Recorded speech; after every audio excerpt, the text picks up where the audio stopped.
So as I just mentioned, we'll be talking more about the Feast of the Booths in the next lecture, or in the next chapter. So Jesus is going to use this occasion and these rituals specifically to reveal to the crowds who he is, the source of living water and the light of the world. We talked about his absence from the public spotlight, that he took some time out. I don't think that's important to talk about, and certainly the only one of these that is named in Scripture is that the Pharisees were growing more antagonistic. The rest of it is just conjecture. I'm not going to have you study something that's conjecture. I want to tell you what I know is true. And what I know is true is that the Pharisees were getting more antagonistic. That's what the Bible tells us. So the rest of it we'll just forget about. And then his brothers are being brothers, right? And they're kind of trash talking him and say, hey, if you want to be known, why don't you go in public and why don't you show everybody what you're doing on the big stage in Jerusalem? And hi. You like chocolate or cheesecake? Or you can say chocolate. Okay, is it chocolate cake? Yes. Or what kind of cheesecake? It's just Normal cheesecake. Milton said the cheesecake. They said it's good? Miss Milton said the cheesecake is good. Oh, well, I believe Mrs. Vilter. I've known her for a very long time, so I will go with that. If it's bad, she has to make me some chocolate cake. So you can tell her that. You can tell her that. Thank you. We really have known each other for a long time. Okay, so his brothers are kind of dogging him, but they're also I think wanting to kind of ride on his coattails, like to get some notoriety for themselves from him. They're kind of using him for that. At the same time, they're trash talking, like, why don't you go show everybody what you can do? Why are you staying here? Come to the feast with us. And he decides not to because he understands their reasons. He understands their motivation. And he says, I'm not going to the feast. Now, what he means is I'm not going yet because he does end up going to the feast. Now, that second one, they fail to understand about his impending death. He's not talking about his death here. Remember, I told you the word is kairos. All he's saying is it's not time for me to go to the feast. And remember, he always did his Father's will, and he knew his Father's will was to wait to go to the feast. Why? I don't know. Nobody knows. But Jesus did know that he needed to wait. And that's all that means. He isn't saying, I'm not going to go at all. He's saying, I'm going to wait. And we talked about that, how God can answer our prayers, yes. He can answer them, no. And he can answer them, wait. And in this case, Jesus said, wait. It's not his time to die. He doesn't want to disrupt the city. Maybe true, but it isn't what it tells us here, and it's not the most important thing. And then Jesus goes to the Feast of the Tabernacles in secret. Secret might be a little bit strong of a word, but they are looking for him, right? And they're saying, where is he? But he goes alone to the feast. That's what we know for sure. We talked about the Feast of Tabernacles, Feast of Booths. It was ordained by God, 7 days in duration. Some say 5. It's in the fall, and we can see we can read about the ordination of this feast in Leviticus. By the way, there is only one feast in the Jewish religion that was not ordained in the Old Testament.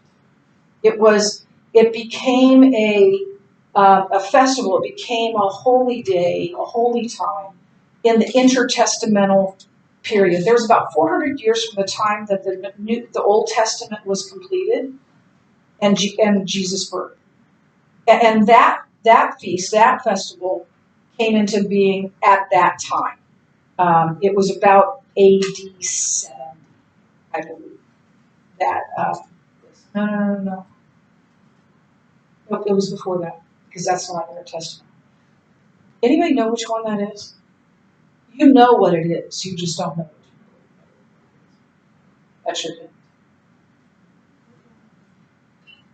The Jewish holiday that wasn't ordained in the Old Testament, about later. What? Hanukkah. Yeah, that's not what they call it, but it's called the Feast of Lights. It's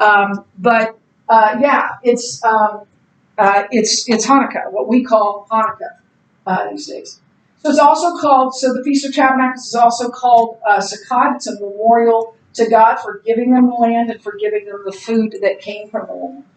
And it's a feast of gratitude to God. So in some ways, it's kind of like our Thanksgiving, a little bit, just with God added into it, which Thanksgiving should have God added into it, but oftentimes.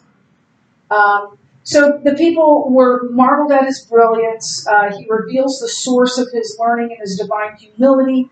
And Christ accuses the people of seeking to kill him, and they're saying, "Who's trying to kill you?"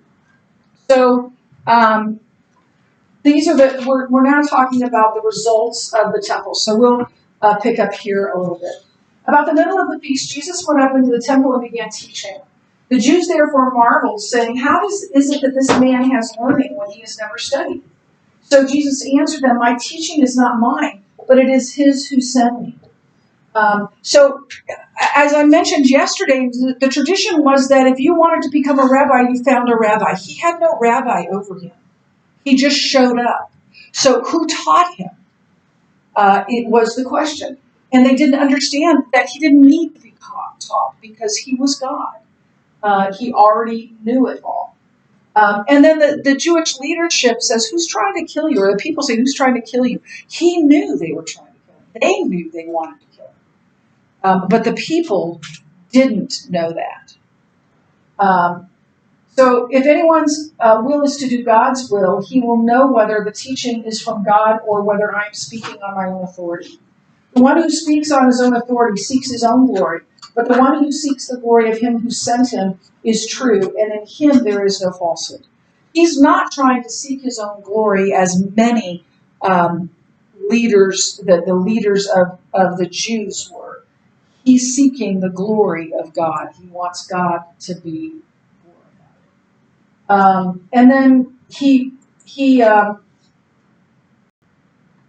says that they're trying to kill him, right? So, has not Moses given you the law? Yet none of you keeps the law. Why, for example, he's saying, why are you trying to kill me? That's against the law, for you to kill an innocent man. They are going to do that, and it is and was against the law. But they don't believe that. They don't believe that they're trying to kill him. And so they come back with, who's trying to kill you.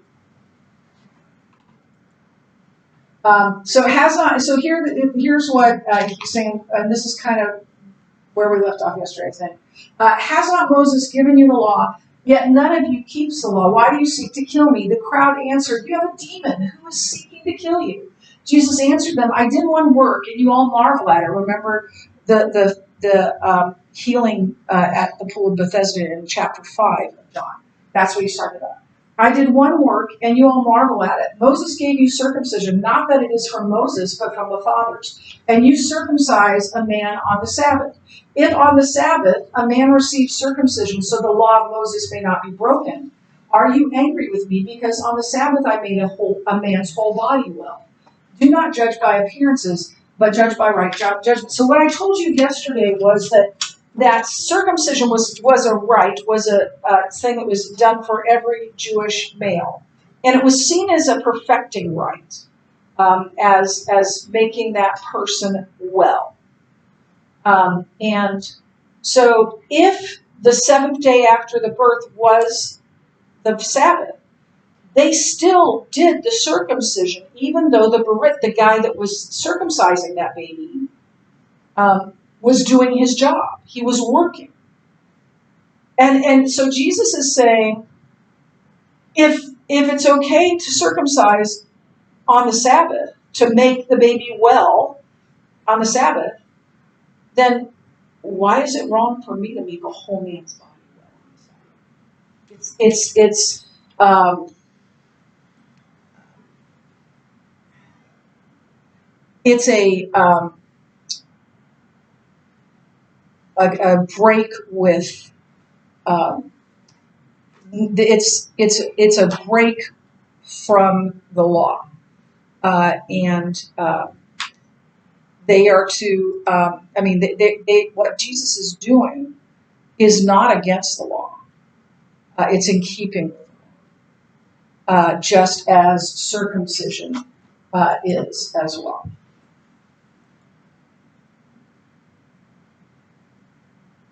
So some of the people of Jerusalem therefore said, "Is not this the man whom they seek to kill? And here he is speaking openly, and they say nothing to him? Can it be that the authorities really know that this is the Christ? But we know where this man comes from, and when Christ appears, no one will know where he comes from." Now, in the original manuscripts, there are no punctuation marks.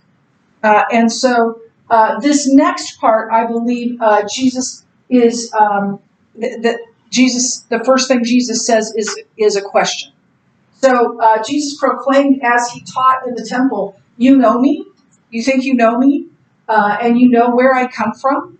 But I have not come of my own accord. He who sent me is true, and him you do not know. I know him, for I come from him, and he sent me." Who's the him there? Who's he talking about? God. Yeah, God the Father. And he's telling these Jews and these Jewish leaders they don't know God. Do you think that would make them angry? It would make them really angry. It would be like me going up to Mr. Hood and saying, "You don't know God." Think I'd get in trouble for that? Yeah, I would, and I should, right? Unless I'm teasing with him. I often do, but yeah, he's what he's saying is that they don't know where they come from. They think he comes from Nazareth. He doesn't come from Nazareth by birth, right? Bethlehem, and Bethlehem is where the Messiah was to be born. But even more importantly, he's eternal. So he comes from heaven. He has always been. And so he doesn't come from any earthly place because he is God. And then he claims to be the Messiah. So they were seeking to arrest him, but no one laid a hand on him because his hour had not yet come. And they do seek to kill him, but they will not be able to do that until his hour comes. And when his hour comes, he's going to walk right into the trap, knowing it's a trap. He's going to lay his life down. They're going to arrest him. They're going to flog him. They're going to crucify him.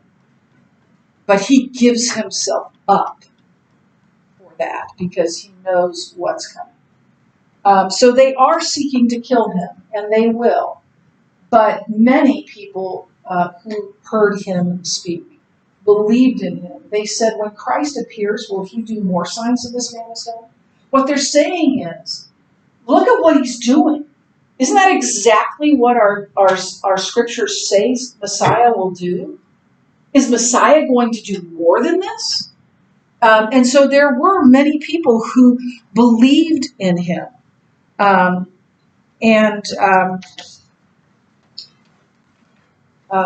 Because of the works he is doing. And it is true that we can know a person's character by what they do, right? And that gives us an insight into his character. And these people are looking at Jesus, looking at his character, looking at his words, and they're thinking, why are they trying to kill him? What has he done wrong? But the Jewish leadership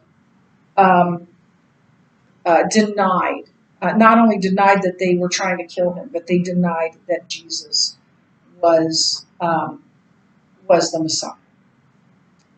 Okay. So make sure I did everything I needed to do.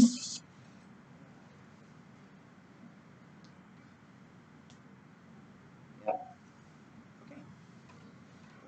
good. And then I'm gonna stop that and start it again, and we're gonna do. It's just gonna take actually. Yeah, I'm gonna do that. It's gonna be very short.